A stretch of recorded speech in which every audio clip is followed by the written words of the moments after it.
स्वामी जी, आपको क्या लगता है कि जो पास्ट लाइफ रिग्रेशन में जो आदमी के जो अनुभव है और जो हमारी जो भारतीय मान्यताएं हैं कर्म के बारे में, तो वो जो है उसको किस हद तक के वो असत्यता की तरफ इंगित करता है? देखो, पास्ट लाइफ रिग्रेशन अगर आप जाते हैं तो आपको पता चलता है पहली बार कि भारतीय धर्मशास्त्रों ने जो कर्म का सिद्धांत दिया है वो सिद्धांत बिल्कुल अक्षरशः सही है। इसलिए सही है कि आप जब पीछे जाते हैं तो आप देखते हैं अभी जो वर्तमान में जो आपका संबंध होता है समाज के साथ, व्यक्तियों के साथ, या अपने आप से जो आपको कुछ चीज़ें जो आपके साथ घट रही होती हैं उनका संबंध पीछे है, ये आपको नहीं पता। आपको लगता है यार मेरे साथ ये क्यों हो रहा है, ये व्यक्ति मेरे साथ इस तरह का व्यवहार क्यों कर रहा है, या ये व्यक्ति का दायित्व तो मेरे ऊपर क्यों इतना है, या इसके साथ मेरा इस तरह का रिलेशन क्यों महसूस होता है, क्यों इस तरह की चीज़ें हो रही है। ये जो तमाम बातें हैं, जब आप पीछे जाते हैं तब आपके साथ एक शानदार घटना घटती है। वो ये कि आपको सीधे पता चल जाता है कि इस व्यक्ति के साथ मेरे इस तरह के संबंध का कारण पिछले जन्म का ये वाला घटना है या ये वाली शक्ति है इसके पीछे। तो देखिए, भारतीय धर्मशास्त्रों ने जो सिद्धांत दिया है कि आप अगर कुछ करते हैं इस जीवन में, आप उसका अगर फल नहीं पाते हैं तो आपको अगले जन्मों में जाके वो फल मिलेगा। वो आज आपने जो किया है उसको आपको अगले जन्मों में चुकाना पड़ेगा। ये जो बताया गया है भारतीय धर्मशास्त्रों में, इसका ये जो चीज़ है ना, ये जब हम पास्ट लाइफ रिग्रेशन किसी व्यक्ति को लेके जाते हैं उसमें, तो हम देखते हैं कि वो व्यक्ति आज जिन चीज़ों से गुज़र रहा है उसका संबंध उसके पिछले जन्मों से है। तो व्यक्ति को जैसे ही वो पास्ट लाइफ में जाता है, जैसे ही उसको पता चलता है कि पीछे के जीवन में उसके साथ इस तरह की चीज़ें हुई थी और इसी का नतीजा है कि वर्तमान में ऐसी चीज़ें हो रही हैं। अब अगर ये चीज़ें अच्छी हैं तब तो अच्छी बात है, पर अगर ये चीज़ें जो वर्तमान जीवन में हो रही हैं, अगर ये कोई समस्या है, अगर ये संकट है, तो व्यक्ति के अंदर की शिकायत उस समस्या के प्रति, उस संकट के प्रति ख़त्म हो जाती है। उसे लग जाता है, पता चल जाता है कि भाई मैंने पीछे ये किया था, इस वजह से ये समस्या आज खड़ी हुई है। और जैसे ही एक बार वो समस्या को जान लेता है, पीछे के कारणों को जान लेता है, तो मज़े की बात ये घटती है कि उसकी ये समस्या ख़त्म होने लगती है। ऐसा कहना चाहिए कि या तो वो ख़त्म हो जाती है या वो समस्या मौजूद है पर उसको अब पीड़ा नहीं देती। अब उसको पता चल गया कि उसके साथ क्या हुआ था और ये चीज़ें हो रही हैं क्यों हो रही हैं। तो जब ये सब पता चल जाता है तो वो परेशान नहीं होता। उदाहरण के लिए मैं ये कहूँ कि इसमें जो है खाली समस्याएं ही नहीं, रोग वगैरह भी ठीक हो सकता है। जैसे आप उदाहरण लीजिए कि एक व्यक्ति को मेरे पास जब वो व्यक्ति आया था, उसकी शिकायत थी कि उसको उसका हाथ, ये वाला हाथ, बायां हाथ पूरा कंधे से लेकर नीचे तक बहुत दुखता है, पर कारण उसे नहीं पता। उसने चेक करवाया था, जानकारी जुटाई थी, किस तरह से कोई समस्या तो नहीं है। जानकार लोगों ने, डॉक्टर्स ने चेक किया था, सब पाया था कि कुछ ऐसा है नहीं, पर वो व्यक्ति के पास समस्या तो थी, दर्द तो था, उससे तो वो इनकार नहीं कर सक रहा था।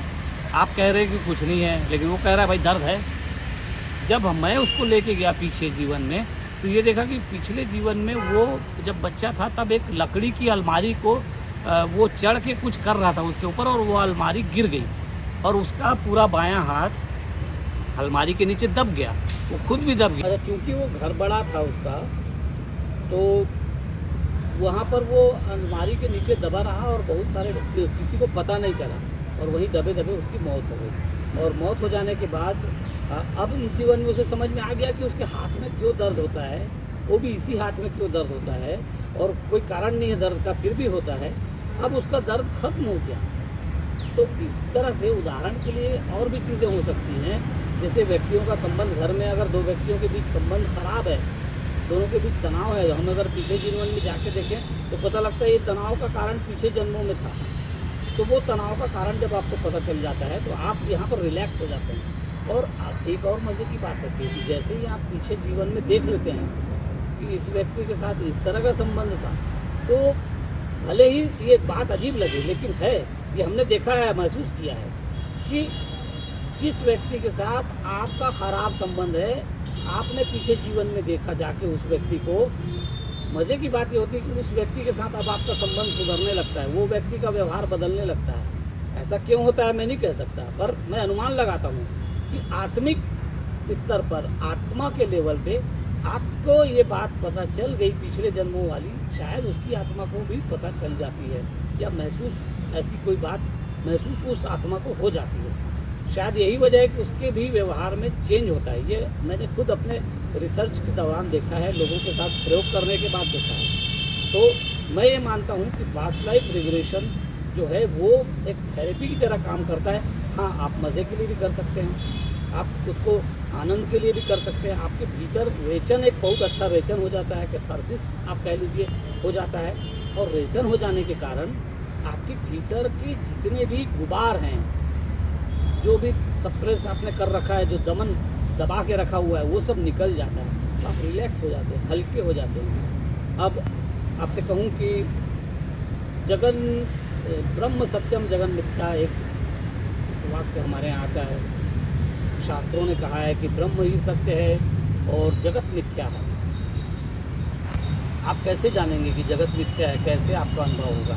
आप तो कहेंगे कि जगत में कोई कुछ मिथ्या नहीं है, मैं हूँ, ये है, सब कुछ है, हम सब कुछ कर रहे हैं, जगत ऐसा कुछ भी नहीं है जो सपने की तरह महसूस हो या मिथ्या लगे, झूठ लगे, जगत ड्रामा है ऐसा महसूस हो, कोई कारण नहीं। लेकिन है, ये तब महसूस होगा जब आप 2, 4, 5 बार आप पीछे जन्मों को जाकर देखते हैं, तो आपको पता चलता है कि यार ये चीज़ें तो मैं करता रहा हूँ और मैं था, पहले भी था, अभी भी हूँ। तो ये जीवन आपको खेल जैसा लगता है। फिर आपको सच में ये जीवन नाटक की तरह लगने लगता है। आपको लगता है तो नाटक है, अब ये नाटक मुझे करना है, इतने दिन, जितने दिन लिखा है उतने दिन नाटक करके मुझे निकल लेना है। तो फिर आप इस जगत के प्रति बहुत ज़्यादा इसको बहुत सत्य नहीं मानते, क्योंकि आपके लिए ये सत्य नहीं है। आपके लिए ये रंगमंच है। रंगमंच पूरा जीवन का सत्य नहीं हो सकता। आपको मालूम हो जाता है कि ये रंगमंच है, ये इतने दिनों का मामला है, इतने दिनों बाद मुझे कहीं और जाना है, कुछ और करना है, किसी और जगह होना है। तो फिर आप इस रंगमंच से जुड़ाव नहीं रखते। तो इसीलिए आपको फिर कहा गया कि माया की तरह आपको लगने लगता है, क्योंकि आपको लगता है कि ये झूठ है, सत्य नहीं है। क्योंकि ये 20 साल का, 25 साल का, 50 साल का, 80 साल का, 100 साल का ये सत्य है, उससे ज़्यादा सत्य नहीं है। ये स्टेज है। स्टेज जो है, नाटक अगर 3 घंटे का है, 3 घंटे में स्टेज के अंदर स्टेज सत्य है। स्टेज में जो भी आप प्रॉप्स का इस्तेमाल करते हो, किस सेट का इस्तेमाल करते हो, वो सेट, वो घर, स्टेज के अंदर का घर, स्टेज के अंदर सनलाइट होना, स्टेज के अंदर अंधेरा होना, ये सब 3 घंटे का खेल है। तो वो माया ही है। तो ऐसे ही ये जगत आपको माया की तरह महसूस होने लगता है। आपको अच्छी तरह समझ में आ जाता है कि मुझे तो निकलना है। और मैं देख चुका हूँ पीछे, कई बार देख लिया हूँ इन चीज़ों को। आप कई बार देख लेते हैं, यकीन हो जाता है। तो आपके अंदर एक बहुत शांति घटती है, आप बड़े रिलैक्स होते हैं और जीवन में जो भी हो रहा है उसे स्वीकार करते हैं, क्योंकि आपको पता है कि ये स्वीकारना ही है, ये ड्रामा है। स्वीकार करो और चुपचाप पड़े रहो, जो हो रहा है होने दो।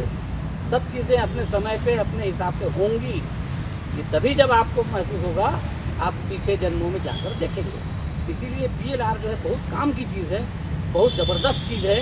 आपको नहीं मानना पिछले जन्म, मत माने। आपके भीतर के सभी दबे छुपे भावों को निकालने में सक्षम होगी। अगर वो भी निकल जाए तो आपको बड़ा आनंद आता है, आप रिलैक्स हो जाते हैं। तो मेरी सलाह है कि इसको ज़रूर करना चाहिए।